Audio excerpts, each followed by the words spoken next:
Siapa Juliana Marins?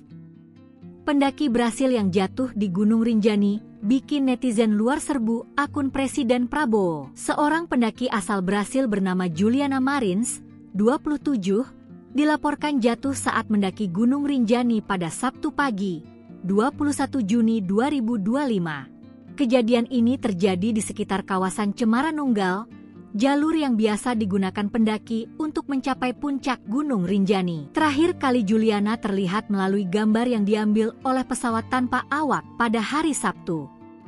Kolase foto proses pencarian pendaki asal Brasil yang jatuh di Gunung Rinjani pada Sabtu. Setelah kejadian itu viral, ribuan warganet dari Brasil langsung menggeruduk akun Instagram Presiden Indonesia, Prabowo Subianto. Mereka prihatin atas nasib turis Brasil yang jatuh di lokasi curam dengan kedalaman diperkirakan mencapai 200 meter di area Danau Segara Anak, Rinjani. Juliana sendiri dikenal sebagai wanita yang aktif olahraga seni pole dance. Ia merupakan anak dari Manuel Marins Filho dan Estela Marins. Menilik dari akun Instagramnya, Juliana mempunyai hobi keliling dunia, salah satunya terakhir ke Indonesia.